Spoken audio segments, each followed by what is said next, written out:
শুধুমাত্র আত্মমর্যাদা বোধ থাকে, আল্লাহর দরবারে দাঁড়াবার সেই ভয় যদি থাকে, আপনারা ওআইসির পক্ষ থেকে সকল মুসলিম রাষ্ট্র ঐক্যবদ্ধ হয়ে জিহাদ ঘোষণা করুন। এক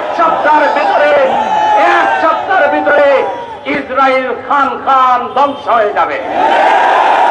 আজকে এই দালাল মুসলিম নেতৃবৃন্দের কারণেই আজকে গাজায় আমার মুসলমান শিশুরা, নারীরা যা কোন যুদ্ধের নীতিতে নাই, আন্তর্জাতিক সকল আইনকে লঙ্ঘন করে তারা নির্বিচারে শিশুকে হত্যা করছে, নারীকে হত্যা করছে, যুদ্ধাপরাধ করছে, তাকে ঠেকানোর কেউ নাই।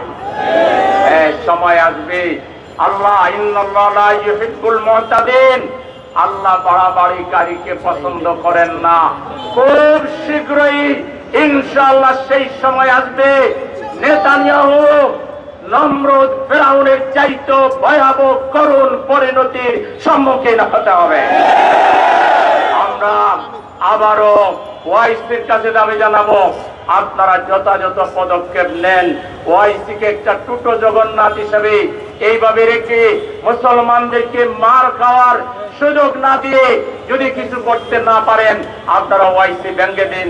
যেসব রাষ্ট্রের মুরাদ আছে তুরস্ক সহ আপনারা আলাদা নতুন মুসলমানদের জোট গঠন করেন, জিহাদ ঘোষণা করেন।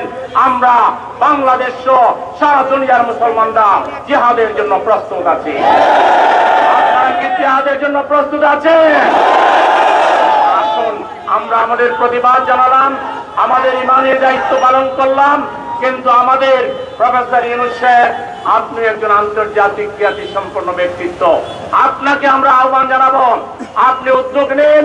মুসলমানদের রাষ্ট্রপ্রধান যারা রয়েছেন তাদের মধ্যে যাদের সাহস আছে তাদেরকে নিয়ে একটি জোট গঠন করেন এবং আপনারা ফিলিস্তিন উদ্ধার করার জন্য উদ্যোগ গ্রহণ করেন।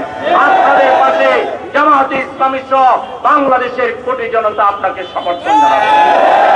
আমাদের মিছিল শুরু হবে। আমরা